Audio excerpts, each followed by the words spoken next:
Morning, everybody. 8:16 a.m. August 14th. Good morning. Hope everybody had a good weekend. Market's not showing its hand right now. A little wild movement in the overnight, but pretty much back to a little bit of a balance. And without further ado,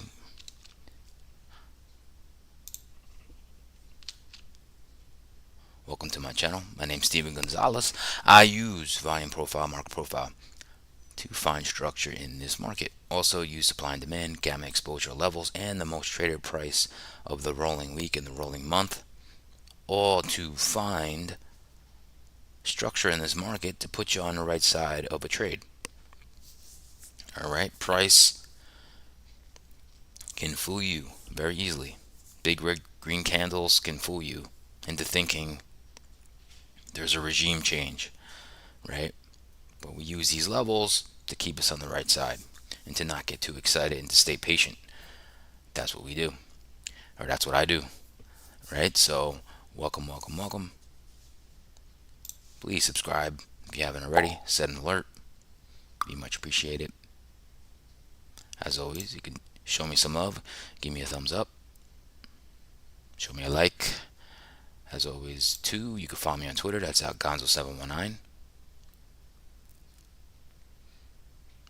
And we can get right into these futures. Let's do it.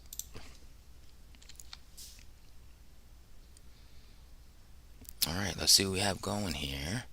The VIX is up 5.66% at 15.7. Okay. We got the dollar.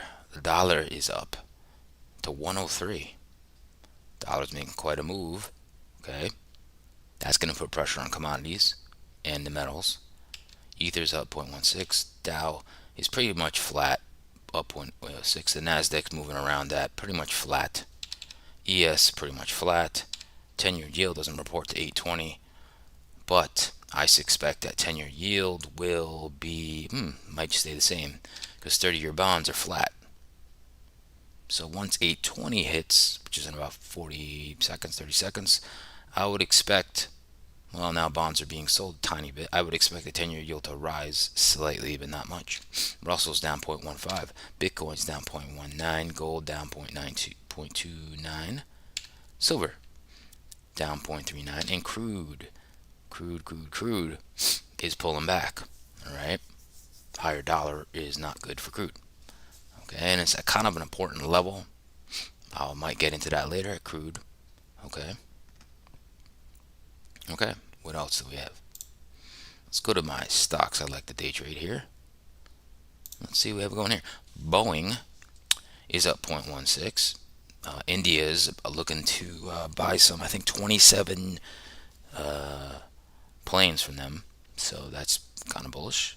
All right. But there's not too much to note here. That's only up 0.16. Right. We got to go to laggards here. All right. We got BABA, which China is almost showing deflation, which is not good. Right? They're kind of commercial. Their real estate is falling. It is not good shape. They're just not recovering like everybody thought.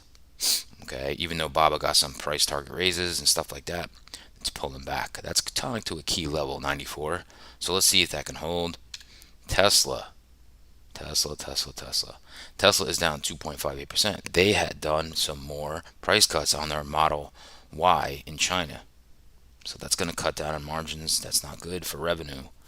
Okay, so that's why Tesla's getting hurt. Let's see here. Let's go over to our top sector stocks. All right. So Walmart reports earnings this week. Okay. So retail sectors has earnings coming this week. So you got Walmart is up 0.38. Costco's up 0.18. Not too much. Home Depot is reporting earnings this week as well. So is Target. Okay. So is TJ Maxx. So that's some retail there for you. Okay. Let's go to the laggard. We have Disney. We have Chevron. Exxon, no surprise with energy. Now, energy has just made a big move, okay? It's got to take a rest, or the move's too early yet, okay? So, um, might be interested in shorting crude. Have to see. Might do a call ratio spread and options. I have to see. Um, let's see. We're going to sectors. Let's go to sectors. All right. So, um, leaders, utilities is defensive, right? Full transparency. Again, I spoke to everybody. I own NEE, which is one of the largest holdings in the utility ETF. That's at a key support, so I added to that position. So might be getting some love now. Other people seeing that, so we'll see. Technology, I mean, not much leaders, right? But we have laggard. Okay, energy only down slightly, but discretionary. That's Tesla. That is Tesla. That's down 0.39. So, like I said, there's not a lot of edge right now. You can see nothing is really screaming higher, except screaming lower is Tesla and Baba. That's really the only thing that's getting hurt a little bit. Okay. And this week we have really light news. Okay, so we can get into that. Really light news. Only thing of to note really is like the Fed minutes. So let's look at that real quick.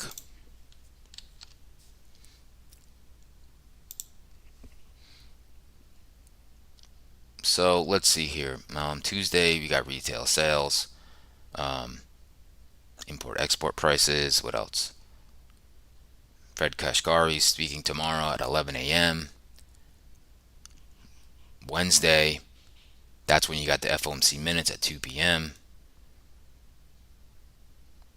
Initial jobless claims on Thursday, and Philly Fed manufacturing index. So it's a light week for news for once, right? So it's a little bit of a light week as far as that regard. What do we have for earnings, right? So I talked about the retail sector.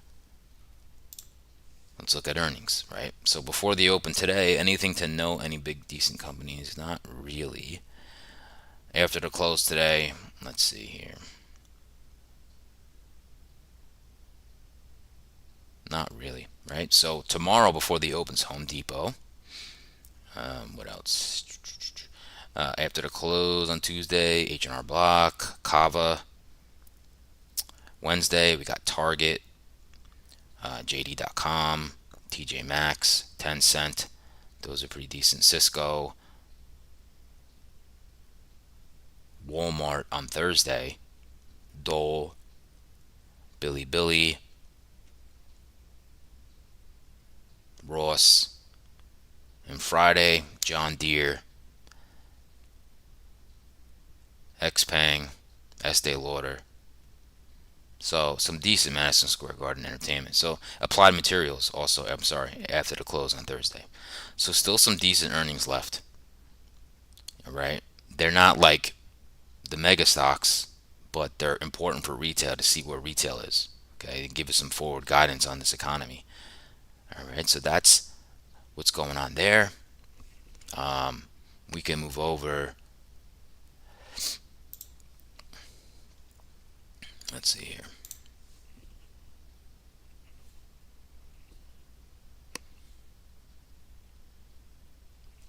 So let's see here. Tesla cuts. Disney's future hot topic among Hollywood elite. Hollywood's favorite parlor game of the week. What will Walt Disney Bob Iger do next? From Culver City to New York City, the U.S. media and entertainment industry's power brokers are spinning scenarios about the future and the possible breakup of the industry's most powerful conglomerate. All right. U.S. Steel turned down a bid from Cleveland Cliffs to purchase them for $7.3 billion, and not much else really to speak of on that front. We got the minutes, retailers. We talked about Tesla. kind of a little bit lighter on major news besides the Tesla news, right? So what does that mean? We can get right into the daily charts, right? I'm gonna waste no time. Let's do that. Remember, I go to a quicker version of what I used to show because I think it was just too long. So let me get that set for you guys. We go right into it. Boom.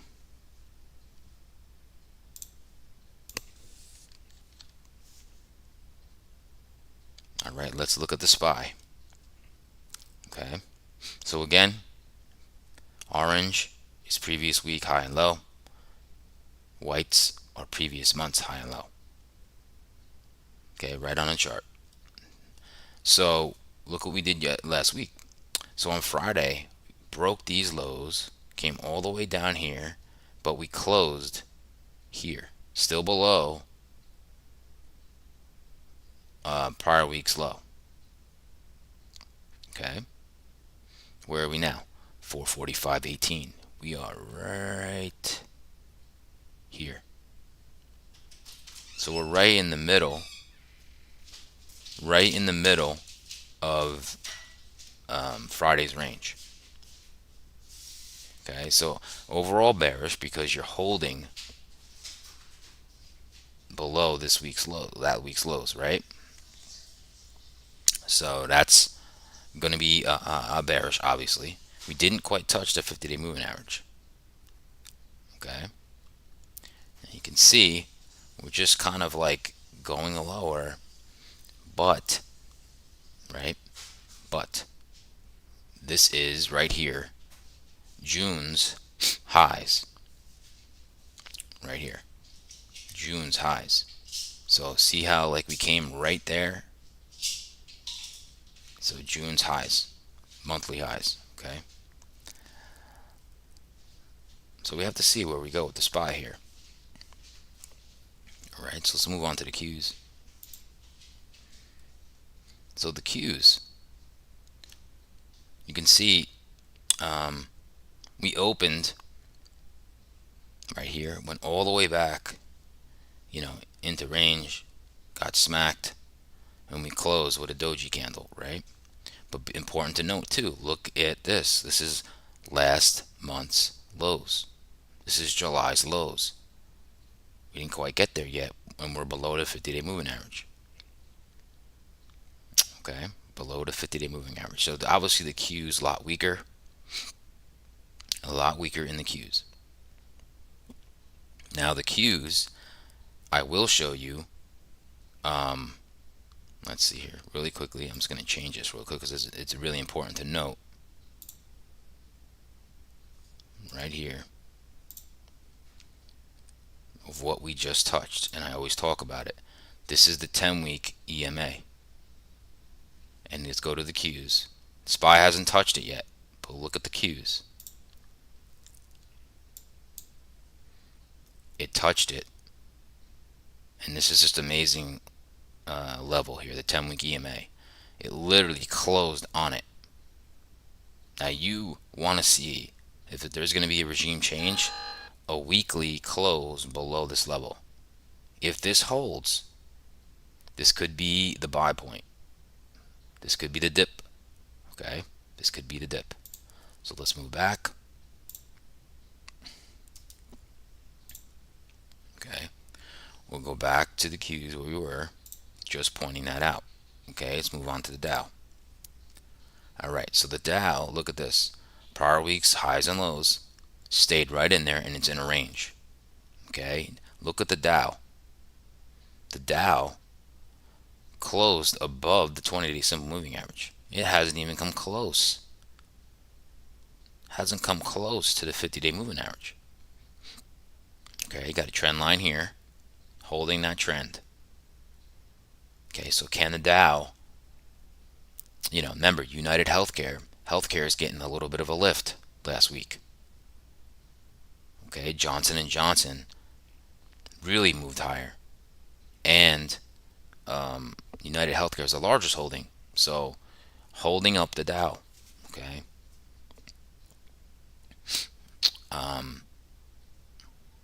So that's it in the Dow. Let's go to the Russell. So the Russell, now look at the Russell. Got a downtrend going here, right? Underneath the 20, underneath the 9 EMA. Hasn't touched the 50 yet, but really held this. Look at this trend line right from here. So you have this, then a swing low, and then boom, right down to the tick to that trend line. Okay. Now look at this.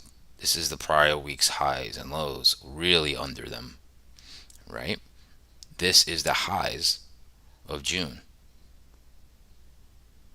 Line right up with this trend line and line right up with the 50-day moving average. Could this be a bounce point for the Russell? Not sure. Okay, not sure. But that's just something to keep your eye on, okay? Let's go to the 10-year yield, the triple headed.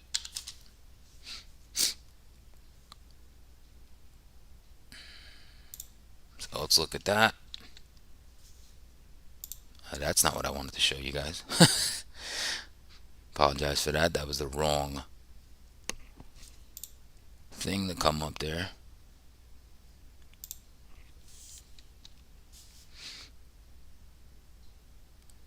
I'm not short on Meta, so.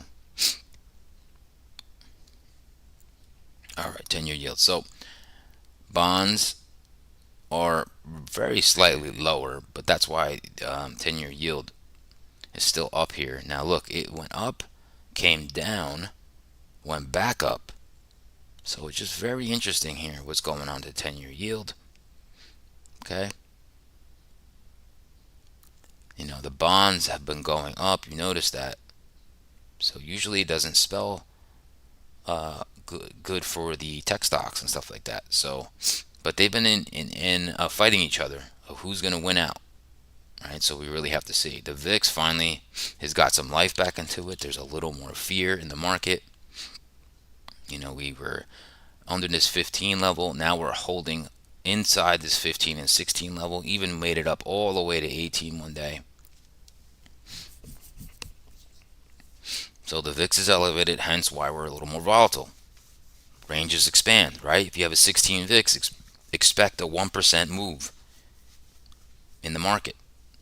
That's what the VIX, a 16 VIX is a 1% move. 32 VIX is got it is a 2% move every day. So that's just how you can judge how volatile the market's going to be. All right.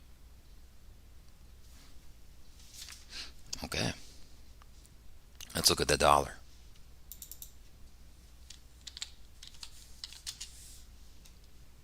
Dollar's catching a bid today. From this low of 99, it's just been riding an uptrend, right? Now, I would guess this is from the yen selling off in the euro. So let's just look at the euro.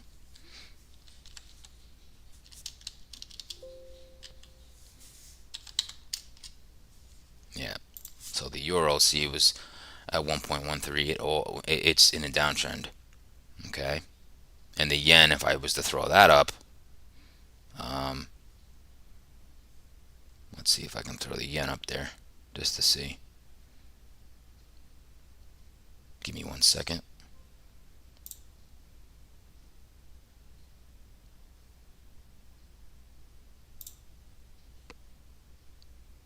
Here's the yen. Yeah, the yen actually is going higher. So the yen has been in an uptrend.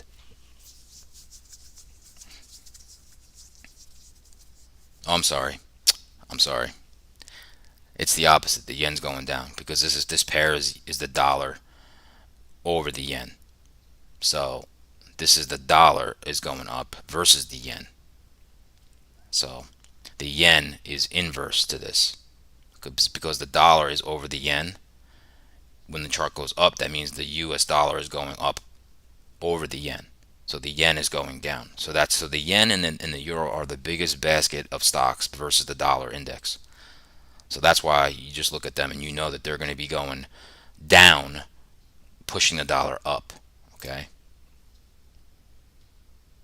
Alrighty. back to my indexes.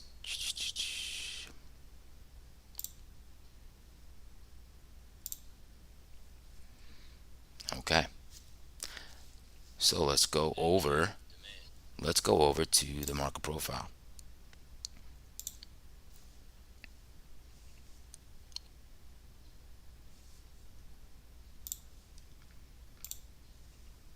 All right, get my trusty marker,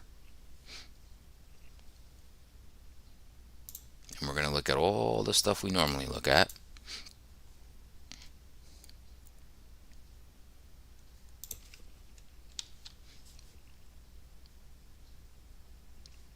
All right, so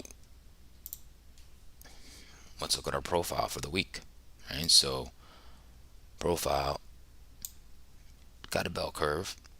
It's got a bearish imbalance, right? We don't have too much excess down here, but pretty much showing us we're in balance, right? Now where's price? Price is here. So it's getting a little weaker right now. Okay. It's right there. Where's our main levels? Most traded price of the week is 44.87. So we're underneath the most traded price of the week. We're underneath the most traded price of Friday. So that's bearish. Okay. Now bearish doesn't mean we fall out of bed today. It is just bearish. That's the structure I talk about. How you have to look at the market, right? It doesn't mean I'd be opposed to going long if we go down here. It just means that right now this is a bearish structure. I mean, you can see it here. Up here, move down, and we're holding. See? But the profile and these levels, I could just look at that and go, oh, okay, under that level. You could just look at that and go, we're holding, right? I just use these levels to make it easier on my eye. Okay. Now let's look at inventory. Opened here, and you have pretty much equal longs and shorts, so we don't have any edge there. Okay. Now what we do have, and it's probably already been taken care of, even though you don't count it, on Friday you have a poor high right there. So that's two TPOs that have no excess right here. That's a poor high. Usually what happens, it gets corrected. Now initially when you have a poor high, it just means longs have poor trade location. And because this is very nuanced, that means that shorts are in there, right? Now you can say when we moved up here, we took out the poor high. But this is overnight, so you don't count that generally. But you can see this boom, that move. Possibly could have ran those stops, but you generally don't count that. So, but we still do have a poor high here. But this is their high. This is a low. Okay. This is the overnight low. This is the overnight high. Notice we just came all the way up here, and we're all the way back down here. Okay. We're at the lower third of the session, but there's no edge here. We're inside Friday's session. At the midpoint of Friday, right here, there's price. You don't have a lot of edge there. So, what we're going to do today is you're going to go from the inside out today. So you're going to do this and go like this, or you're going to do this and go like this or this. You're going to go inside out. It's just a matter of, do you break out and keep getting follow through, or do you come right back? So that's how we're going to construct our scenarios. Okay, this is just not a clear, clean setup here. Okay, but it's pretty easy to come up with a scenario here. So since I said it was more of a bearish tone, right? Now we have our level here. Okay, so this is our little line in the sand right here. So if the market moves down, comes up to this level, and then you get test. Now this is the 50-day simple moving average as well. Most traded price. Okay, this is a level that bulls have to go above it in order to be strong. But if they can't, and it starts to do this, well, we're going to test Friday's lows. And you got a naked VPOC down here and more demand. Not sure if we do this, but possible because I'm giving you a bearish scenario. Okay, that's one. That's one. Okay, that's what I would kind of be looking for. The only other thing would be a little higher move up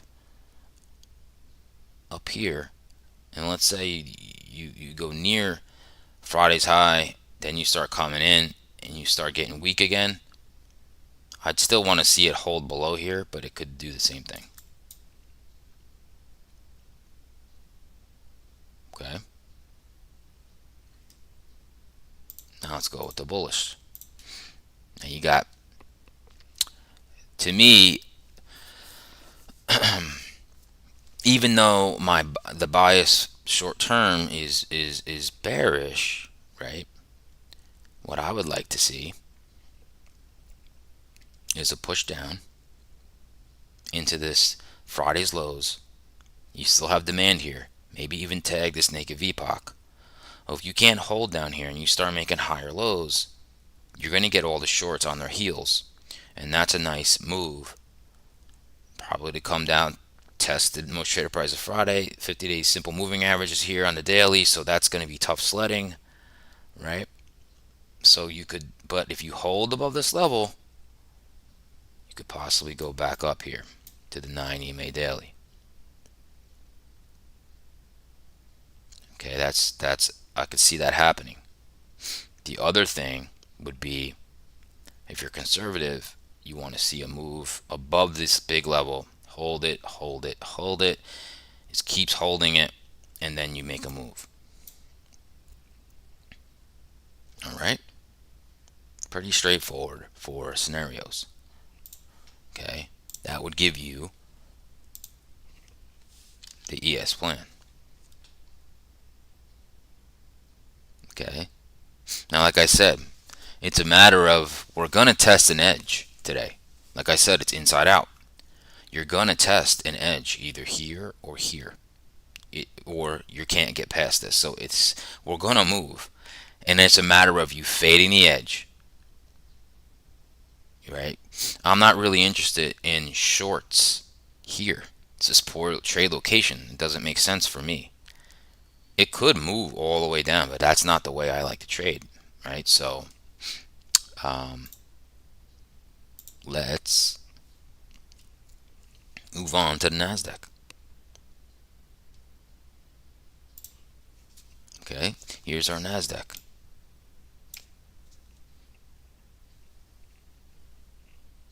Now, wild movement in NASDAQ. Okay, now we got our profile here. Now this does not have a lot of excess at the bottom. So this is more skewed to a bearish imbalance. Okay, excess would more look like this to be a completed profile. Okay, that's one thing to note. We're still below the most traded price of the week, which is 152.70. Okay,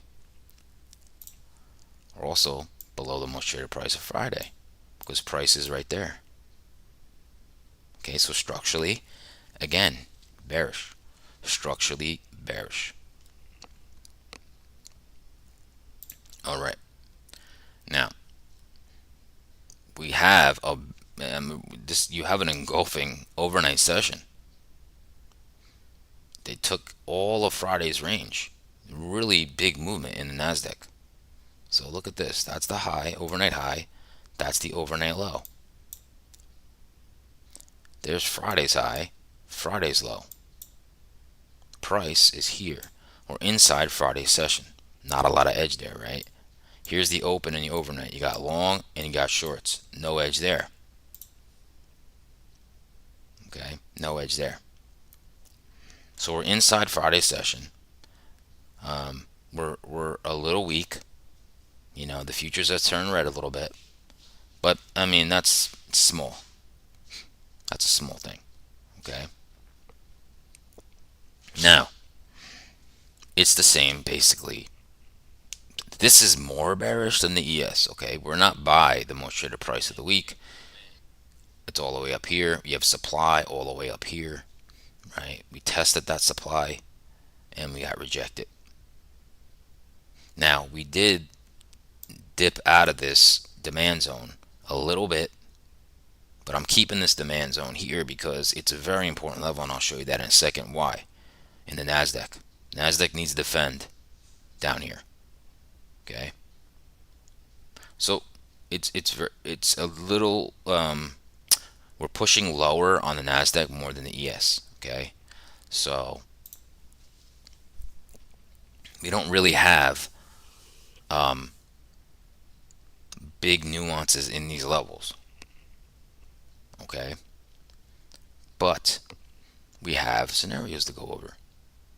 Okay, so very easily, like I said, for me to be interested in any type of short or anything like that, I'd want to see something like a push down, gets recovered, comes all the way up into here, the supply, naked VPOC.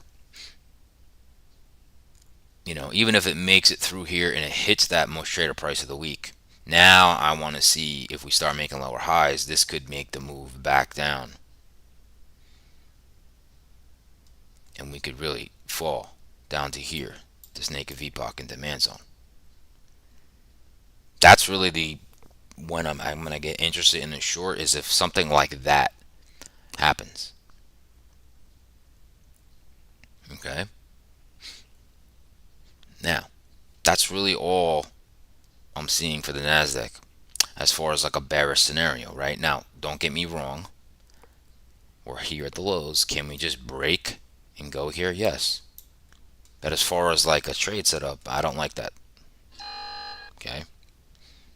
That's not the way I like to trade. So, but that is a scenario.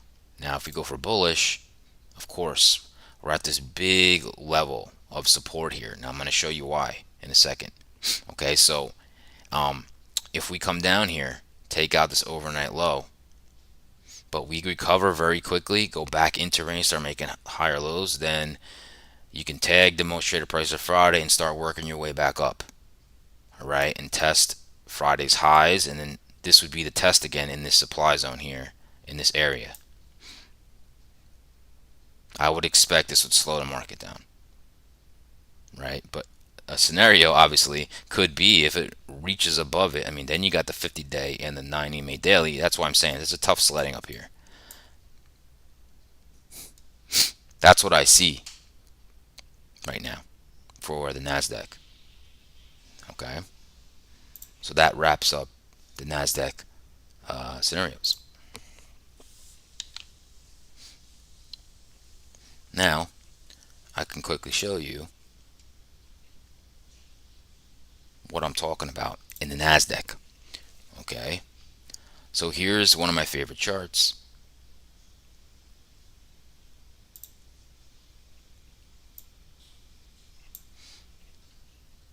And I'm going to bring this down so you guys can see it.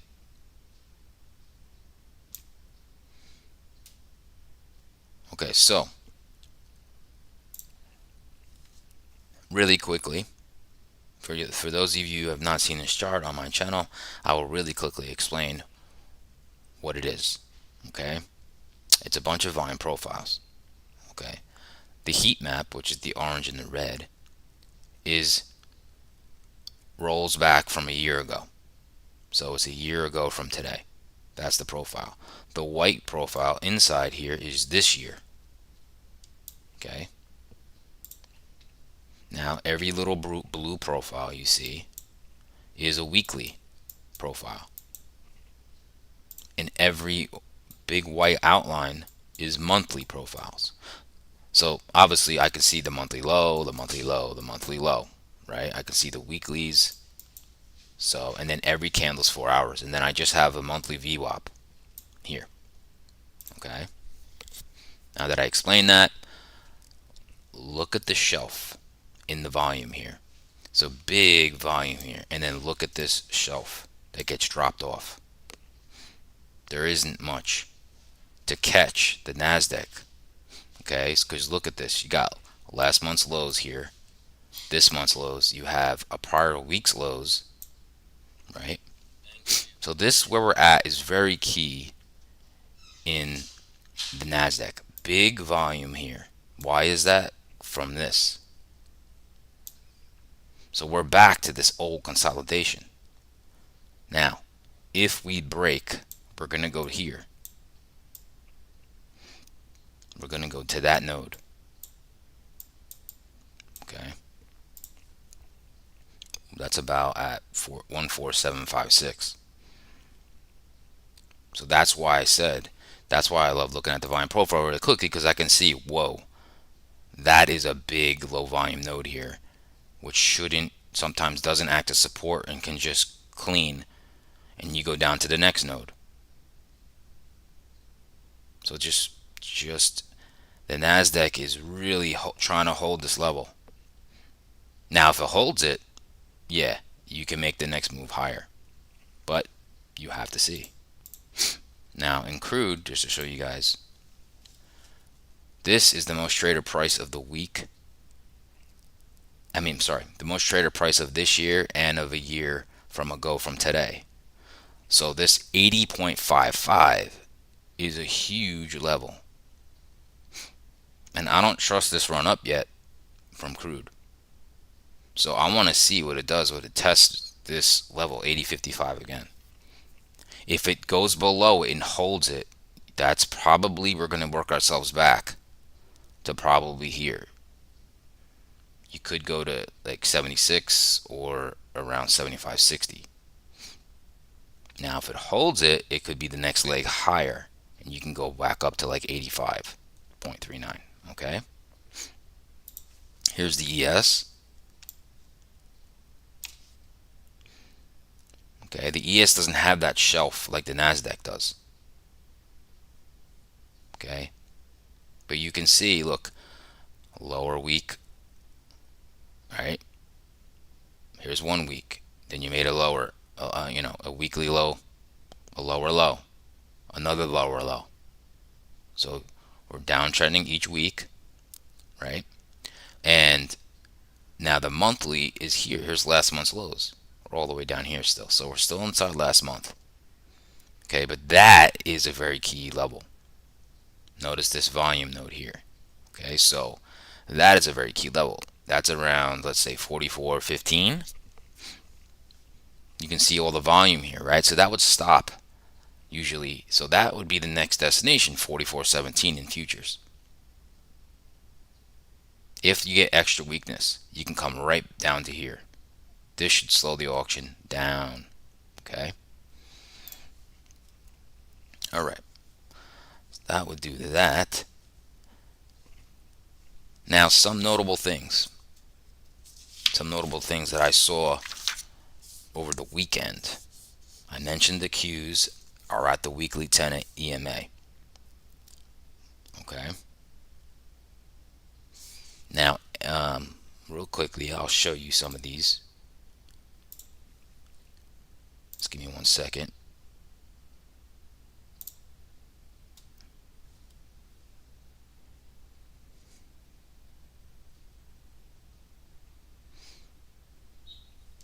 Give me 1 sec, guys, while I show you guys this.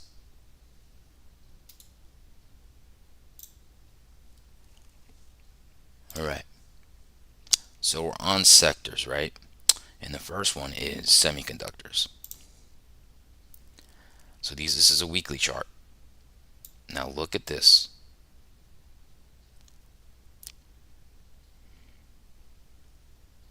That's pretty weak in the semis, right? It hit all-time highs, right? Look at that, 1, 2, 3, 4 weeks in a row. It couldn't go over 160. Now it's below the 10-week EMA, right? So I'm looking for a test of 143. I'm looking for a test of 143. Then on a daily chart, right here, can have some trend line. This trend right here line lines up with this support. So I would expect you to get a touch here around the 143, 140 level. Okay. Back to the weeklies. Now, XLE, energy. This is why I'm interested in crude short, or it's a little overextended. Look at the move that energy has made, right? Pretty big, right? Coming up to this 90.33 resistance. Okay, it's probably why it's kind of like pushing down. You have to take a rest. But if this moves over 90.33, I want to target 93.15 with like some type of call ratio or something like that. Okay, moving on. Technology. Technology, here's that 10-week EMA. Look at that. It's below and closed below the 10-week EMA. That's pretty bearish, right? Look at this level here at 163. So that's, if this keeps moving, I would expect support at 163.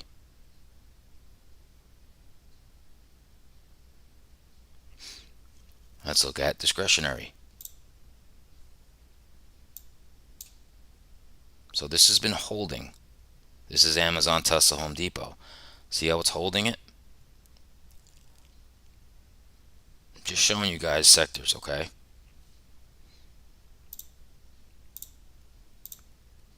Here's communications, been a little stronger. See that's holding the 10-week EMA? It's not even in danger. That's because Meta, Google, right? Netflix. Okay, so I'm looking at that 65.61 to be tested if we get weakness. And that was just some of the stuff I noticed over the weekend. So, of course, if you enjoyed what I had to talk about, subscribe, set an alert. That would mean a lot. You can always give me a like, a thumbs up if you enjoyed what you saw. As always, you can follow me on Twitter at Gonzo719. And that'd be it for me. Stay patient, right? Pretty easy plan today. So I'm going to be patient because you need to see the edges tested in order for to be interested in some type of trade, right? Because you need liquidity to fuel your trade, right? You need it. So that's it for me. I hope everybody has a good day, and I'll see you guys tomorrow.